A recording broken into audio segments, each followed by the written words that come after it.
Kembali lagi dalam pelajaran fisika. Hari ini kita akan mempelajari tentang cahaya.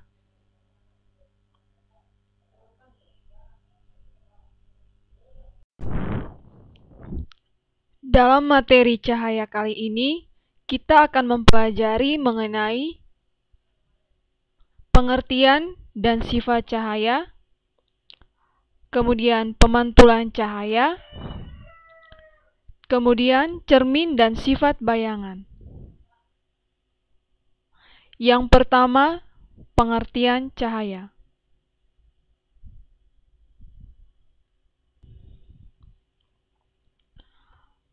Pernahkah kamu mendengar kata cahaya? Apa yang dimaksud dengan cahaya itu sendiri? Cahaya ini memiliki sifat sebagai gelombang. Cahaya merupakan gelombang elektromagnetik. Mengapa cahaya disebut gelombang elektromagnetik? Cahaya disebut gelombang elektromagnetik karena cahaya dapat merambat tanpa membutuhkan medium perantara.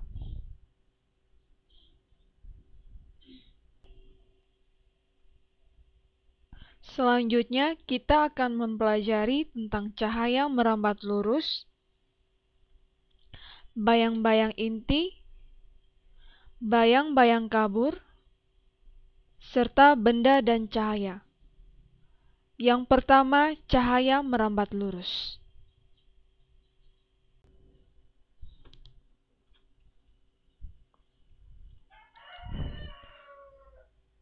Misalnya, kita menyalakan sebuah sumber cahaya.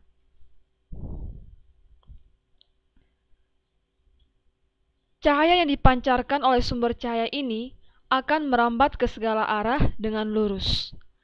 Kemudian kita letakkan sebuah bola di tengah cahaya. Karena cahaya ini merambat lurus dan mengenai benda, maka di belakang benda tidak terkena cahaya dan gelap. Ruang gelap ini biasa disebut dengan bayang-bayang. Bayang-bayang terdiri dari dua jenis. Yang pertama, bayang-bayang inti atau biasa disebut dengan umbra. Dan yang kedua, bayang-bayang kabur atau yang biasa disebut dengan penumbra. Bagaimanakah bayang-bayang inti ini bisa terbentuk? Misalnya kita menyalakan sebuah sumber cahaya. Kemudian kita letakkan sebuah benda di tengah cahaya.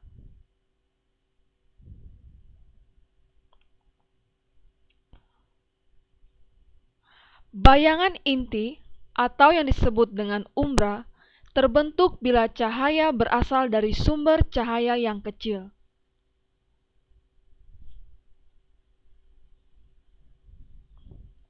Bayangan inti ini biasa juga disebut dengan bayang-bayang gelap.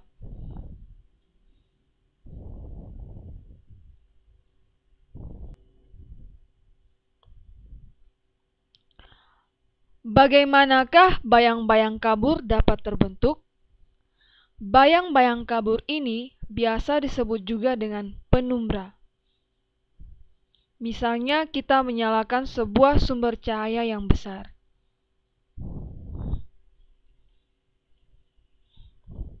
Kemudian kita letakkan benda.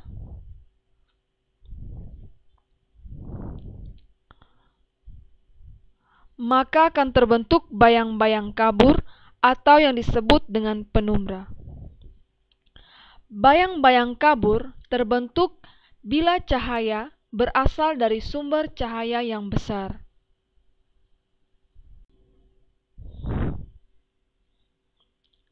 Benda dan cahaya. Berdasarkan pada daya tembus terhadap cahaya, benda digolongkan menjadi 3 jenis. Yang pertama, benda bening. Benda bening ini merupakan benda yang meneruskan semua cahaya yang mengenainya. Misalnya saja kaca.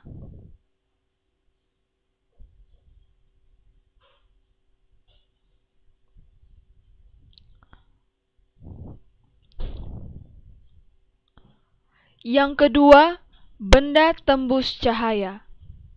Benda tembus cahaya ini merupakan benda yang meneruskan sebagian cahaya yang mengenainya.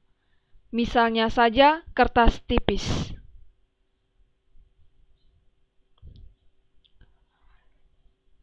Dan yang terakhir, benda tidak tembus cahaya. Benda tidak tembus cahaya merupakan benda yang sama sekali tidak meneruskan cahaya yang mengenainya, misalnya bola.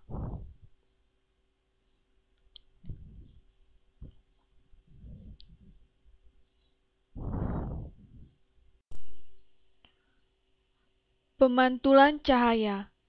Dalam pemantulan cahaya ini, kita akan mempelajari tentang hukum pemantulan serta macam-macam pemantulan. Yang pertama, hukum pemantulan. Pemantulan cahaya. Pemantulan cahaya ini sesuai dengan hukum pemantulan yang dikemukakan oleh Snellius, yaitu yang pertama, sinar datang, sinar pantul, dan garis normal terletak pada satu bidang datar. Manakah yang dinamakan dengan sinar datang, sinar pantul, dan garis normal? Garis horizontal ini dinamakan dengan bidang datar. Sedangkan garis yang tegak lurus pada bidang datar ini dinamakan dengan garis normal. Misalnya kita menggunakan laser sebagai sumber cahaya.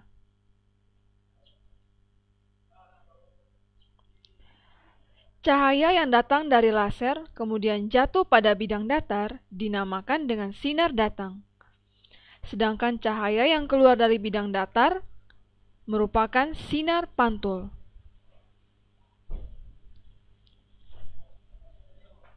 Kita dapat melihat untuk hukum pemantulan yang pertama bahwa sinar datang, sinar pantul, dan garis normal ternyata berada pada satu bidang datar.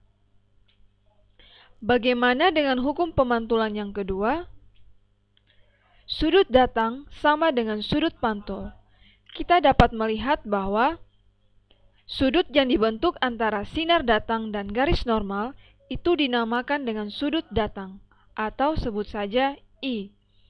Sedangkan sudut yang dibentuk antara sinar pantul dan garis normal itu dinamakan dengan sudut pantul, atau sebut saja R.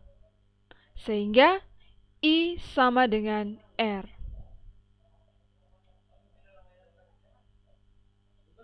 Macam-macam pemantulan.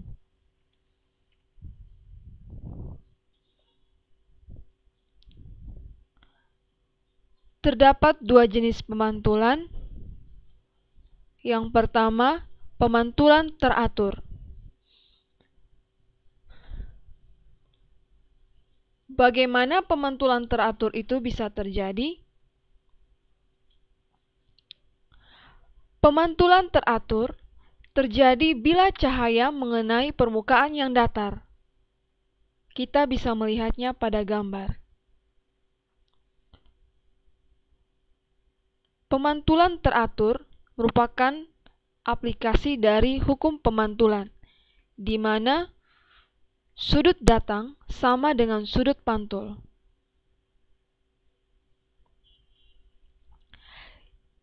Jenis pemantulan yang kedua yaitu pemantulan Baur. Bagaimana pemantulan Baur bisa terjadi? Pemantulan Baur yaitu bila cahaya mengenai permukaan yang tidak rata, sehingga hasil pantulannya tidak teratur. Kita bisa melihatnya pada gambar. Cermin dan sifat bayangan. Dalam materi ini, kita akan mempelajari tentang pembentukan bayangan, cermin datar, cermin cekung, dan cermin cembung. Bagaimanakah bayangan itu dapat terbentuk? Bayangan dapat terbentuk karena berkas cahaya mengenai suatu benda yang rata dan akan dipantulkan secara teratur. Bayangan yang terbentuk ini terdiri dari dua jenis, yaitu yang pertama bayangan nyata. Bayangan nyata merupakan bayangan yang dapat ditangkap oleh layar. Bayangan nyata ini terbentuk di depan cermin dan selalu terbalik. Yang kedua, bayangan maya. Bayangan maya merupakan bayangan yang tidak dapat ditangkap oleh layar. Bayangan maya ini terbentuk di belakang cermin dan selalu tegak.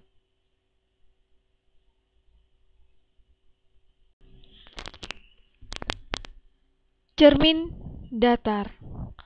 Dalam materi cermin datar ini, kita akan mempelajari tentang bayangan pada cermin datar, sifat cermin datar, panjang cermin minimum, dan yang terakhir, jumlah bayangan. Yang pertama, bayangan pada cermin datar. Bagaimanakah sifat bayangan yang terbentuk pada cermin datar? Misalnya, kita meletakkan sebuah benda di depan cermin datar. Perhatikan animasi berikut ini.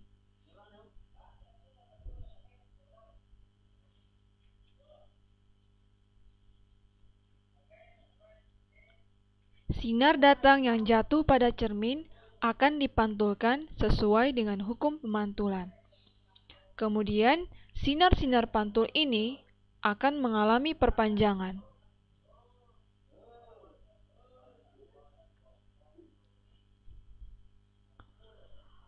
Perpotongan dari perpanjangan sinar-sinar pantul ini akan membentuk yang namanya bayangan. Dari gambar kita dapat melihat bahwa jarak benda dari cermin atau disebut dengan S dan jarak bayangan dari cermin atau S aksen adalah sama. Jadi kita dapat menyatakan bahwa S sama dengan S aksen. Atau contoh animasi yang lain, kita letakkan sebuah benda di depan cermin datar.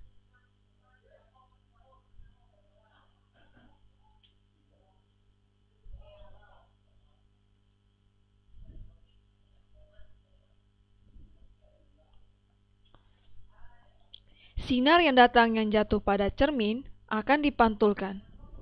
Kemudian sinar pantul ini akan mengalami perpanjangan.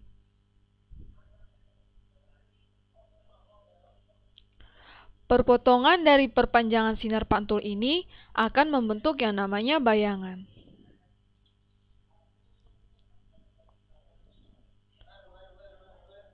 Sama halnya dengan animasi yang pertama, bahwa jarak benda atau S sama dengan jarak bayangan atau S aksen. Dan juga tinggi benda atau H sama dengan tinggi bayangan atau H aksen. Karena bayangan terbentuk di belakang cermin, sehingga bayangan ini bersifat maya.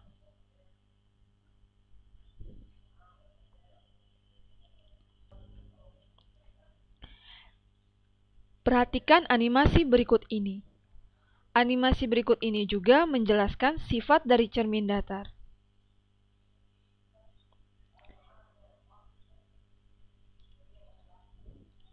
Jika kita menggeser benda menjauhi cermin, maka bayangannya juga akan ikut menjauhi cermin. Sehingga kita bisa melihat pada animasi bahwa jarak benda selalu sama dengan jarak bayangan. Dan tinggi benda juga sama dengan tinggi bayangan. Bayangan juga bersifat tegak dan maya karena terletak di belakang cermin. Demikian halnya jika kita menggeser cermin. Jika kita menggeser cermin mendekati benda, maka bayangannya juga akan sama dengan jarak bendanya.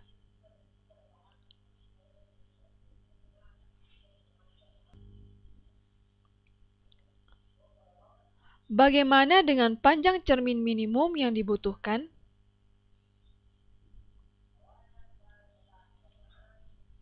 Berapakah panjang minimum cermin yang diperlukan untuk melihat bayangan seluruh badan kita? Perhatikan pada gambar berikut ini. Misalnya, seseorang dengan tinggi H berdiri di depan cermin datar.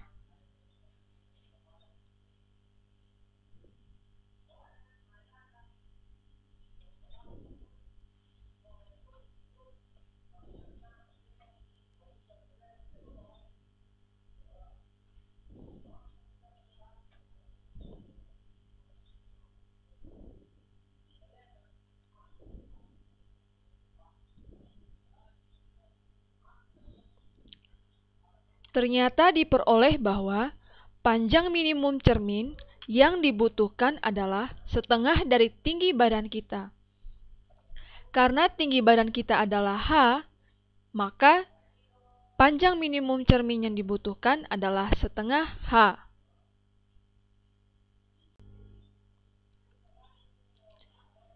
Yang berikut jumlah bayangan. Perhatikan gambar berikut. Di sini digunakan dua buah cermin yang membentuk sudut alfa. Kemudian diletakkan benda di depan cermin. Berapakah banyaknya bayangan yang terbentuk bila kita berada di depan dua buah cermin yang membentuk sudut alfa? Nah, banyaknya bayangan yang terbentuk bisa kita hitung dengan persamaan N sama dengan 360 per alfa dikurangi 1, di mana N ini menyatakan banyaknya bayangan yang terbentuk, sedangkan alfa menyatakan besar sudut.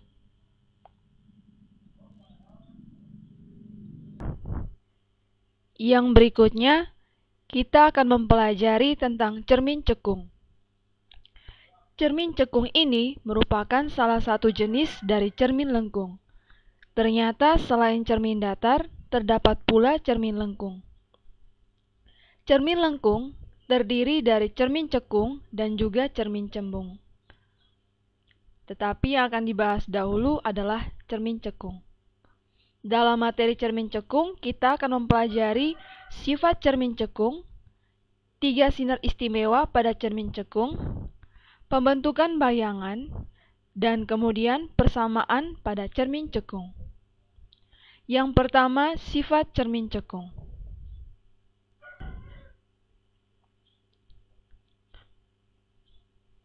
Bagaimanakah sifat pada cermin cekung? Cermin cekung adalah cermin lengkung dengan lapisan mengkilap pada bagian dalam. Cermin cekung ini memiliki sifat mengumpulkan cahaya, atau biasa dikenal dengan konvergen. Pada gambar kita bisa tahu bagian-bagian dari cermin cekung. Bentuk cermin cekung seperti ini, yaitu melengkung pada bagian dalamnya.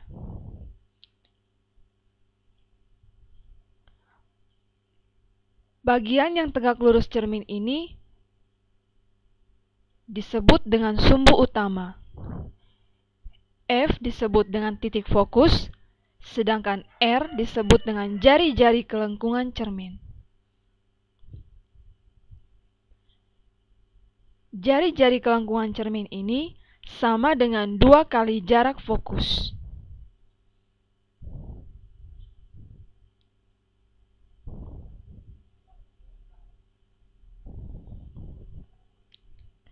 Misalnya terdapat sebuah sinar yang jatuh pada cermin cekung. Maka sinar datang tersebut akan dipantulkan melalui titik fokus.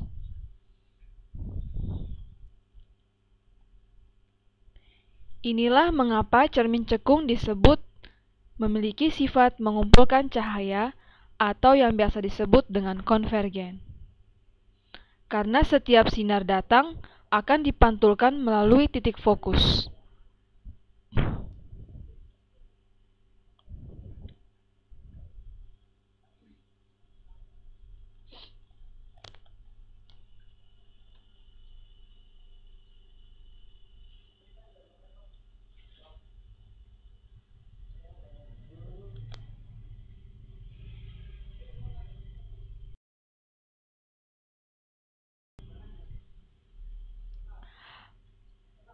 Pada cermin cekung, terdapat yang namanya 3 sinar istimewa.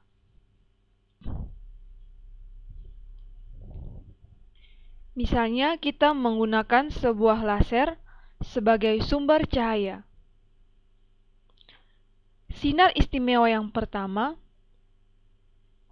yaitu sinar datang sejajar pada sumbu utama dan dipantulkan melalui titik fokus.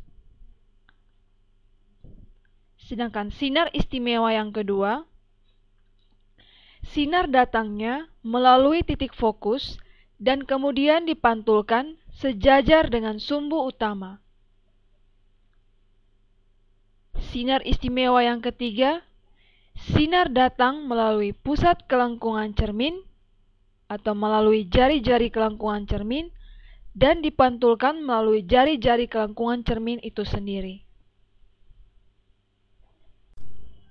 Yang berikutnya, pembentukan bayangan pada cermin cekung. Bagaimanakah bayangan dapat terbentuk pada cermin cekung? Sebelumnya, kita harus mengenal ruang-ruang pada cermin cekung. Daerah dari titik pusat ke titik fokus disebut dengan ruang 1. Dari titik fokus ke titik R disebut dengan ruang 2. Sedangkan daerah yang lebih besar dari titik R disebut dengan ruang 3. Ruang 1, ruang 2, dan ruang 3 merupakan daerah di depan cermin cekung. Sedangkan di belakang cermin cekung disebut dengan ruang 4. Bagaimanakah bayangan yang terbentuk jika benda diletakkan pada ruang 3?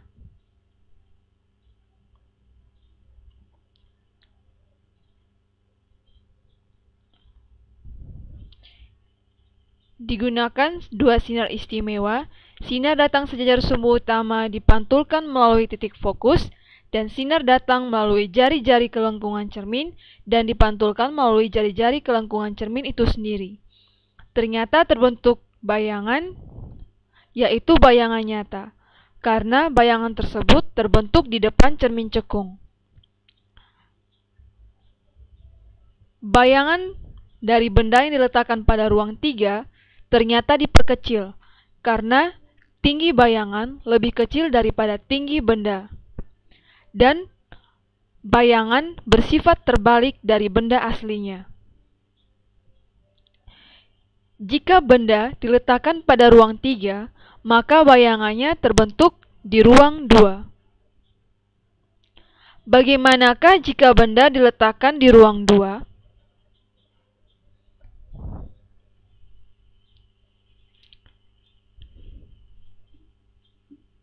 Di sini digunakan 2 sinar istimewa juga, yaitu sinar datang sejajar sumbu utama dipantulkan melalui titik fokus, dan sinar datang melalui titik fokus dipantulkan sejajar sumbu utama. Dari perpotongan sinar pantul ini, terbentuklah yang namanya bayangan. Ternyata jika bendanya diletakkan di ruang 2, bayangannya terbentuk di ruang 3.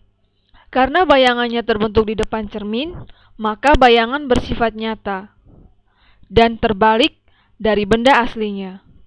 Bayangan benda ini ternyata diperbesar, karena tinggi bayangannya lebih besar daripada tinggi bendanya. Bayangan juga bersifat terbalik dari benda aslinya. Bagaimanakah jika benda diletakkan di ruang 1?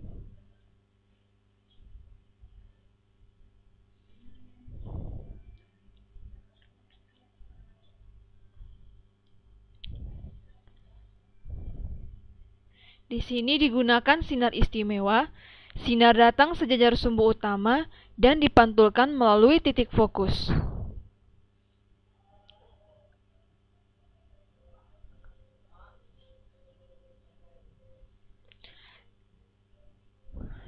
Kemudian terjadi perpanjangan dari sinar pantul. Perpotongan dari perpanjangan sinar pantul ini dihasilkanlah bayangan. Ternyata jika benda diletakkan pada ruang 1, bayangannya terbentuk pada ruang 4. Karena bayangannya terbentuk di belakang cermin, berarti bayangan ini bersifat maya. Bayangan juga bersifat tegak.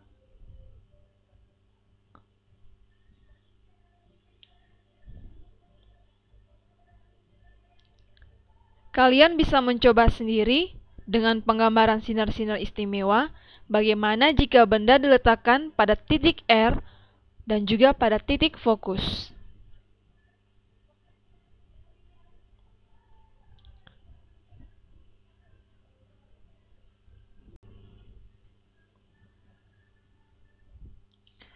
Bagaimanakah persamaan-persamaan pada cermin cekung?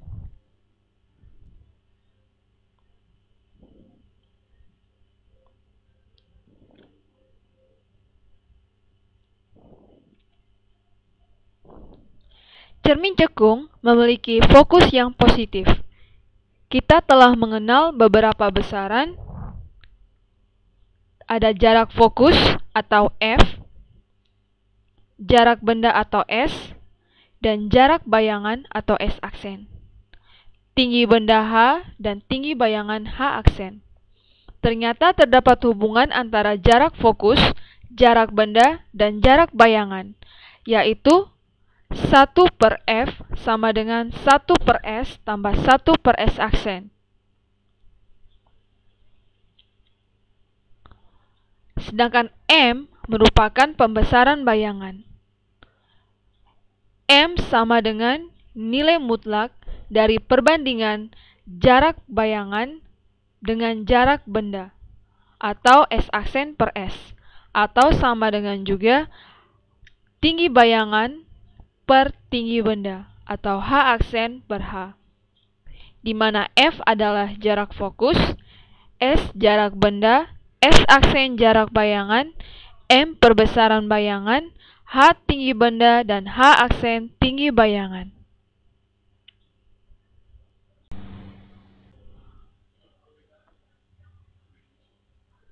Oke, selanjutnya kita akan belajar tentang cermin cembung. Pada cermin cembung ini, yang akan kita pelajari, yang pertama adalah sifat cermin cembung. Yang kedua adalah 3 sinar istimewa pada cermin cembung itu sendiri. Setelah itu, pembentukan bayangan serta persamaan cermin cembung.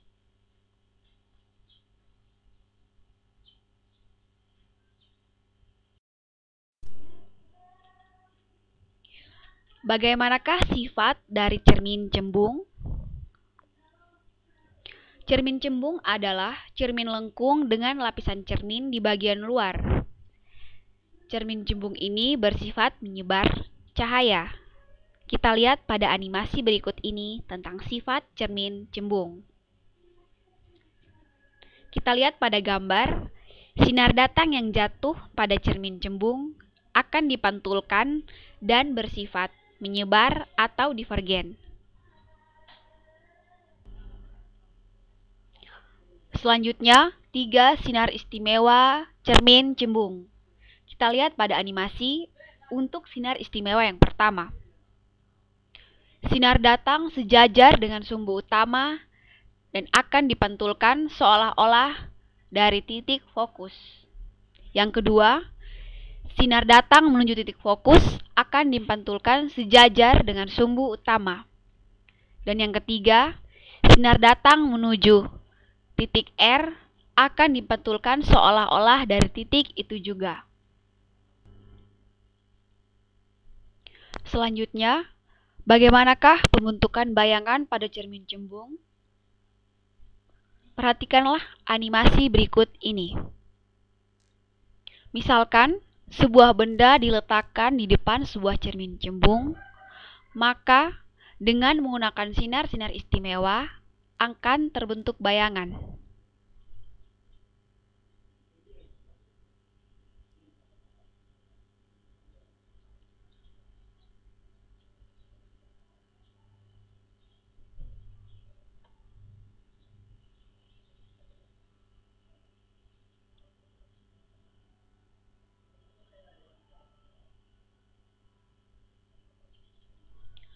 Dari gambar, kita dapat melihat bahwa gambar yang terbentuk terletak di belakang cermin, sehingga bersifat maya, tegak, dan diperkecil, karena tinggi bayangan lebih kecil dari tinggi benda.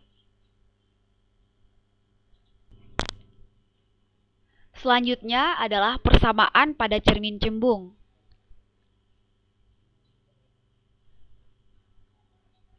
Cermin cembung memiliki fokus dan jarak bayangan negatif. Cermin cembung memiliki persamaan. Oke, kita lihat bersama-sama. 1/f sama dengan 1/s tambah 1/s aksen, di mana f itu sendiri merupakan jarak fokus, selalu bernilai negatif. S itu merupakan jarak benda dan S aksen merupakan jarak bayangan. Untuk perbesaran bayangan atau M memiliki persamaan M sama dengan nilai mutlak dari S aksen per S atau H aksen per H, di mana M itu sendiri merupakan perbesaran bayangan, H itu merupakan tinggi benda, dan H aksen merupakan tinggi bayangan.